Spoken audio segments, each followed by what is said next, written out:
যে 7টি মাসআলার কথা বলতে চাই শীত উপলক্ষে, তার ভিতরে প্রথম মাসআলা হলো শীত উপলক্ষে ওযুর মধ্যে আমাদের বেশ কিছু ত্রুটি হয়, যার কারণে অনেক সময় ওযু হয়ই না। শীতের সময় আমাদের ত্বকটা শুকনা থাকে, চামড়াটা সাধারণত কি থাকে, একটু শুষ্ক থাকে। তো যার কারণে আপনি যদি পানি দেন, দেখবেন যে শুধু পানি দিয়ে দিলেই ভিজে না, একটু ভালো করে কি লাগে, ডলতে হয়।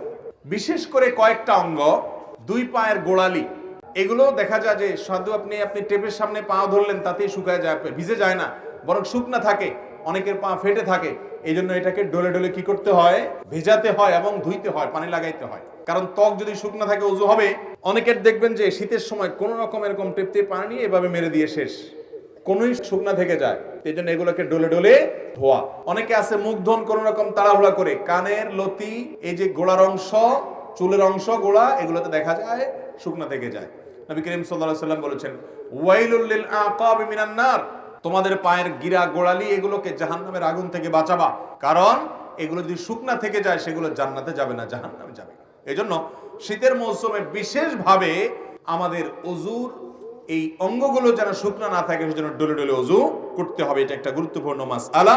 আর ওযুর ক্ষেত্রে আপনারা একটা হাদিস নিশ্চয় খেয়াল করে থাকবেন যে নবী করিম সাল্লাল্লাহু আলাইহি সাল্লাম যেখানে ওযুর কথা বলেছেন সেখানে ইসবাগের কথা বলেছেন। আসবিগুল ওযু, আসবিগুল ওযু আই আকমিলুল ওযু, মানে ওযুকে পূর্ণাঙ্গভাবে করো, ভালোভাবে করো। ওযুতে কোনো প্রকার অলসতা করতে হয় না। আমরা দেখা যায় গরমের সময় খুব লম্বা সময় নিয়ে ওযু করি, শীতের সময় আসলে দেখবেন মসজিদের ওযুখানাতে মানুষ নাই। আসর মাগরিব এশা এই সময় তো ওযুখানা দেখবেন যে খালি, অন্য সময় সিরিয়াল পড়ে থাকে। এর একটা কারণ হলো যে ওই যে ওযু ধরে রাখার চেষ্টা করে অনেকে, আবার অনেকে ওযু করে ঠিক আছে কিন্তু করলেও খুব হুলস্থুল করে, 1 মিনিটের ভিতরে ওযু শেষ। কারণ ঠান্ডা থেকে বাঁচার জন্য কোনো রকম পানি মেরে দিয়ে দৌড় দেয়। এটা তো ওযু হবে না ভাইরা আমার, যদি শুকনা থাকে। 2 নম্বর মাসআলা হলো, যদি কেউ চান শীতের সময় পাও ধোবেন না, বিশেষ করে অনেকে আছেন এজমার রোগী, তাদের পাও ভিজাইলে অসুবিধা হয়, পায়ে পানি লাগালে তাদের সমস্যা দেখা দেয়। সমস্যা হোক বা না হোক, সর্বাবস্থায় আপনি চাইলে শীতের সময় শুধু না অন্য সময়ও করতে পারেন, শীতের সময় বেশি দরকার, সেজন্য শীতের আমল হিসেবে বলছি। আপনি চাইলে পূর্ণাঙ্গ ওযু করলেন, কথার কথা দুপুর বেলায় বা সকাল বেলায় ওযু করলেন, হাত ধুলেন, মুখ ধুলেন, মাথা মাসা করলেন এবং পাও ধুলেন। পাও ধোয়ার পর অর্থাৎ পূর্ণাঙ্গ ওযু করার পর ওযু অবস্থায় যদি আপনি মোজা পরেন এবং মোজাটা যদি চামড়ার হয়, চামড়া মোজা হলে সর্বসম্মতিক্রমে মাসা হয়ে যাবে। কাপড়ের মোজা হলে মাসা হবে কিনা ইখতিলাফ আছে। তবে আমাদের আজকাল যেসব মোজা পাওয়া যায় একেবারে পাতলা, পরলে পার ভিতরে ফাঁকা দেখা যায়, এটা পরে নরমালি হাঁটা যায় না অনেক দূর পর্যন্ত, এগুলো তো মাসা কোনো হওয়ার কোনো সুযোগ নেই। তো যাই হোক, আপনি যদি ওযু করার পর এরকম মোজা পরেন তাহলে সেক্ষেত্রে সেই মোজা পরা অবস্থায় আপনার বাড়িতে অবস্থান থাকাকালীন করলে 24 ঘন্টার মধ্যে ওই মোজা খোলা ছাড়া আপনি ওযু করতে পারবেন। কিভাবে? আপনি হাত ধুলেন, মুখ ধুলেন, মাথা মাসে করলেন, পা ধোয়ার সময় আসলে আপনি ভিজা হাত দিয়া পায়ের উপরে, তলায় না, উপরে এরকম করে একটা টান দিলেন ডান পায়ে, আবার আরেক হাত ভিজায়া বাম পায়ে এরকম একটা টান দিলেন, বা ভিজা হাত দিয়া দোনো পাও আপনি টান দিলেন। তো এইভাবে মাসাহ করার মাধ্যমে পাও ধোয়ার কাজ হয়ে যায়। এবং এটি আহলুস সুন্নাহ ওয়াল জামাতের গুরুত্বপূর্ণ একটা আকীদা যে তারা আহলুস সুন্নাহ ওয়াল জামাতের সকলেই মাসাল খুফাইন বা মুজার উপরে মাসা করাকে জায়েজ মনে করে। নবী করিম সাল্লাল্লাহু আলাইহি সাল্লাম মাসা করেছেন, আলী রাদিয়াল্লাহু তাআলা আনহুকে নির্দেশ করেছেন, বিধায় মুজার উপরে মাসা করলে সওয়াব কোনো কম হবে। আমাদের সমাজে কেউ মুজার উপরে মাসা করলে অনেক মুরব্বীরাও বলে যে বাবা এই বয়সে তোমরা মুজা ধরছো, হ্যাঁ এখন তো সাহস করো পাও ধো। না ভাই, মুজার উপরে মাসা করলে সওয়াব একটুও কম হবে না। তো শীতের মৌসুম বিশেষ করে মুজার উপরে মাসা করা আমলটি করা যেতে পারে। অনেক মুরব্বী আছেন, অনেক অসুস্থ মানুষ আছে, এজমার রোগী আছে, কষ্ট হয়, তারপরও সে মুজার উপরে মাসা করে না, না জানার কারণে। তো ভাইরা আমার, মুজার উপরে মাসা করা যায়, চাইলে অন্য সময়ও করা যায়, শীতের সময় বেশি দরকার, সেজন্য এটা শীতের মাসালা হিসেবে বললাম। নাম্বার 3, তৃতীয়ত একটা গুরুত্বপূর্ণ মাসআলা হলো, শীত যখন তীব্র হয়, অনেক হাড় কাঁপানো শীত যখন শুরু হয়, দেখবেন যে গ্রামে শহরে, বিশেষ করে গ্রামে বেশি দেখা যায় অনেকে চাদর মুড়ি দিয়ে নামাজ পড়েন। আছে না নাই? চাদর মুড়ি দিয়ে নামাজ পড়েন, অর্থাৎ এমন ভাবে চাদর পরেন যে নাকটা সহকারে ঢাকেন, যাতে করে নাক দিয়া ওই যে আপনার কুয়াশা টুয়াশা না ঢুকতে পারে, যাতে করে শীতে চেহারাটা কষ্ট না হয়। সেজন্য পুরো চেহারা ঢেকে শুধু চোখ দুটো খোলা রেখে অনেকে চাদর পরেন। আছে না এরকম? মাথা আপনি চাদরে লাগান, কোনো অসুবিধা নেই, কিন্তু আপনি মুখ ঢাকেন তাহলে সেটা মাকরুহ হবে। নবী করিম সাল্লাল্লাহু আলাইহি সাল্লাম মুখ ঢেকে সালাত আদায় করতে, নামাজ পড়তে নিষেধ করেছেন। অতএব শীতের সময় এই মাসআলাটা না জানার কারণে আমাদের অনেক ভাইরা আছেন যে এরকম পুরাটা মুড়ি দিয়ে নামাজ পড়েন। মহিলা হোক আর পুরুষ হোক, সকলের জন্য এক মাসআলা যে শীতের সময় হোক আর গরমের সময় হোক মুখ ঢেকে নামাজ পড়বেন না, নামাজের সময় মুখ খোলা রাখতে হবে।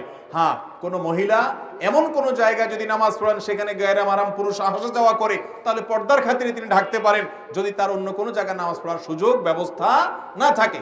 কিন্তু সাধারণ অবস্থাতে এটা করা যাবে না।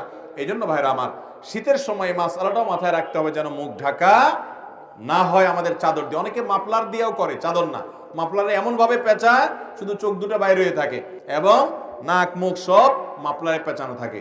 এরকম করলে নামাজ হয়ে যাবে কিন্তু ত্রুটিপূর্ণ হবে এবং মাকরুহ হবে। নাম্বার 4, অনেকে শীতের সময় জ্বরের কারণে অথবা ঠান্ডা লাগছে, প্রচন্ড সর্দি হয়েছে, এই জন্য তিনি নামাজ পড়েন না। এখন কথা হলো যে আমার শীতের মৌসুমে জ্বর বা ঠান্ডা এমন ভাবে লাগছে যে আমি ওযু করতে গেলে অসুস্থ হয়ে যাব, তাহলে তার জন্য নামাজ মাফ কিনা? উত্তর হলো নামাজ মাফ না। তিনি প্রয়োজনে পানি গরম করে ওযু করবেন। পানি গরম করে ওযু করে যদি তিনি তার এই কষ্ট দূর করতে পারেন তাহলে ফাবিহা ওয়া নি'মা, ভালো। আর যদি না পারেন, গরম পানি করার মতো কোনো আয়োজন তার কাছে নাই এবং এত ঠান্ডা পানি যেটা ব্যবহার করলে তার অঙ্গহানি হতে পারে, অঙ্গ অবশ হয়ে যেতে পারে, অসুস্থতা দীর্ঘস্থায়ী হয়ে যেতে পারে, কষ্ট অনেক বেশি হতে পারে, সীমাহীন হতে পারে, অসহনীয় পর্যায়ের কষ্ট হতে পারে, এরকম মনে হলে সেরকম ঠান্ডা আমাদের দেশে খুব বেশি পড়ে না। যদি এরকম হয় তাহলে সে ব্যক্তি তায়াম্মুম করতে পারবে, তারপরেও নামাজ ত্যাগ করার সুযোগ। ইসলামের সবকিছুর বিকল্প আছে, নামাজের কোনো বিকল্প ইসলামে। আপনি সফরে আছেন, রমজানের রোজা রাখতে পারছেন না, অসুস্থ হয়েছেন, রোজা রাখতে পারছেন না, অসুবিধা নেই, অন্য সময় রেখে দিলে চলবে। নামাজের মধ্যে এটা চলবে? অসুস্থ আছেন আপনি, নামাজ অন্য সময় পড়লে হবে না, ওই অবস্থাতেই পড়তে হবে। দাঁড়ায় না পারলে বসে পড়বেন, বসে না পারলে শুয়ে পড়বেন। আপনি নামাজ হাত নাড়াতে পারছেন না, ইশারা করে পড়বেন, কিন্তু আপনাকে পড়তে হবে। মোহতারাম হাজিরিন, সেই নামাজ আমরা অনেকে পড়ি না, অনেকে অবহেলা করি। ইসলামের নামাজের চাইতে গুরুত্বপূর্ণ কোনো আমল আর নাই। আপনি অন্য কোনো আমল করেন বা না করেন, নামাজ না পড়ার কোনো সুযোগ আল্লাহ তাআলা আমাদেরকে বোঝার তৌফিক দান করুন। তাহলে ভাইরা আমার, 4 নম্বর মাসআলা হলো যে শীতের সময় জ্বর ঠান্ডা সর্দি যাই হোক না কেন, নামাজ ত্যাগ করা যাবে না, ওযু ত্যাগ করা যাবে না। প্রয়োজনে গরম পানি দিয়ে করবেন, প্রয়োজনে গরম পানির কোনো অ্যারেঞ্জমেন্ট না থাকলে আপনি তায়াম্মুম করবেন। গরম পানির কোনো ব্যবস্থা নাই, এটা জেলখানায় হতে পারে, বাসা বাড়িতে সবাই আশেপাশে চুলা আছে, চাইলেই গরম পানির ব্যবস্থা করা যায়, ফ্লাস্কে রেখে আপনি ওযু করতে পারেন। 5 নম্বর মাসআলা হলো, অনেকে জানতে চান শীতের সময় যে এই যে শীত বস্ত্র দানের কথা একটু আগে আমরা বললাম, শীতের সময়ের একটা গুরুত্বপূর্ণ কাজ হলো শীতার্ত মানুষের শীত বস্ত্রের ব্যবস্থা করা। এখন প্রশ্ন হলো, যাকাতের টাকা দিয়ে শীত বস্ত্র দেওয়া যাবে কিনা? তো এর উত্তর হলো, যাকাতের টাকায় শীত বস্ত্র দেওয়া যাবে ওই ব্যক্তিকে যে ব্যক্তি যাকাতের হকদার, তার শীত বস্ত্র কেনার টাকা নাই, তখন আপনি তাকে শীতের কাপড় কিনে দিলেন, যাকাতের টাকা থেকে এটা জায়েজ আছে। কিন্তু আমরা সুন্নাহ ফাউন্ডেশন থেকে বা আরো বিভিন্ন সামাজিক সংগঠনগুলো যে শীতবস্ত্র বিতরণের উদ্যোগ নিয়ে থাকে, সেখানে যাকাতের টাকা আপনারা দিবেন না। আমরাও বলি যে আমাদের এখানে কেউ যাকাতের টাকা দিবেন না, কারণ আমরা যখন বিভিন্ন এলাকাতে গরিব দুঃখীদের মধ্যে শীতের কাপড় দেই, তখন কে যাকাতের হকদার আর কে যাকাতের হকদার না, এটা এতটা বেছে বেছে দেওয়া সম্ভব হয় না। যার কারণে যাকাতের টাকা দিয়ে শীতের কাপড় দিলে আপনার জানাশোনা কোনো গরিব যিনি অবশ্যই যাকাতের হকদার, তাকে আপনি দিতে পারবেন, কোনো অসুবিধা নেই।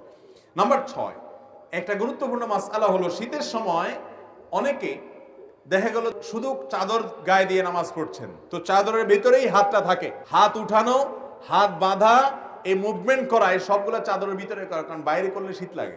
এই রোগটা আছে না নাই, এটাও হাদিসে পরিষ্কার ভাবে নিষেধ। আপনি যদি এক কাপড়ে, যে কাপড়ে নামাজ পড়েন, ধরেন আপনি চাদরে নামাজ পড়ছেন, তো আপনি হাত উঠানোর জন্য, হাত বাঁধার জন্য চাদরের বাইরে হাতটা বের করে নেবেন। আর যদি জামা গায়ে দেওয়া থাকে তাহলে তার বাইর করার কিছু নেই, হাতার ভিতরে হাত থাকাই যথেষ্ট। কিন্তু চাদরের ভিতরে যদি আপনি নামাজ পড়েন বা আপনি বড় কোনো কাপড়ে নামাজ পড়েন, তাহলে সেক্ষেত্রে শীতের জন্য ভিতরে ভিতরে আপনি সেরে ফেললেন, হাতটার বাইর করলেন না, নামাজ হয়ে যাবে, কিন্তু এটা মাকরুহ এবং অনুচিত কাজ। শীতের সময় এই কাজটা অনেক বেশি হয়ে থাকে, এটা লক্ষ্য রাখতে হবে। এটা 6 নম্বর মাসআলা। 7 নম্বর মাসআলা হলো, শীত একটু বেশি হলে, গরমের সময় দেখা যায় গরম একটু বেশি হলে কিছু মানুষ দেখবেন যে শীতের মা বাপ 14 গোষ্ঠী তুলে গালি দেয়। দেখছেন আপনারা?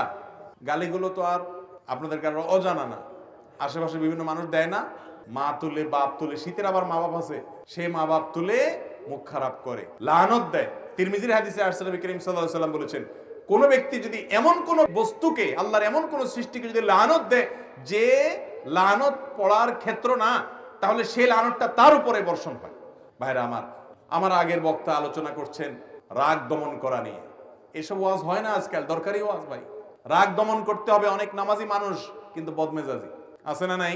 দাড়িওয়ালা মানুষ সবই ঠিক আছে মাশাআল্লাহ, মেজাজটা এত বিশ্রী যে একজন ইমানদার এত বিশ্রী আচরণ হওয়ার কথা। অতএব ভাইরা আমার, শীতের তীব্রতায় বা গরমের তীব্রতায় কোন অবস্থাতে শীত বা গরমকে গালমন্দ করা, লানতান করা, অভিশাপ দেওয়া বা বাজে কথা বলা, এটা জাহেল মানুষের কাজ। ইমানদার তো শীত যত তীব্র হবে তার জাহান্নামের কথা তত বেশি স্মরণ হবে, সে তত আরো ভালো কথা বলবে, আরো বিনম্র হবে, আল্লাহর কাছে পানা চাইবে, বাজে কথা বলবে না। আল্লাহ তাআলা আমাদের সবাইকে এই শীতের মৌসুমে আল্লাহকে সন্তুষ্ট করার মতো আমলগুলো করে যাওয়ার তৌফিক দান করুন। এবং শীত উপলক্ষে যেসব মাসআলার ব্যাপারে আমাদের বিশেষ যত্ন থাকা উচিত, সতর্ক থাকা উচিত, সেগুলোর পরে আমরা যেন বিশেষভাবে সতর্ক থাকতে পারি, যত্নশীল থাকতে পারি।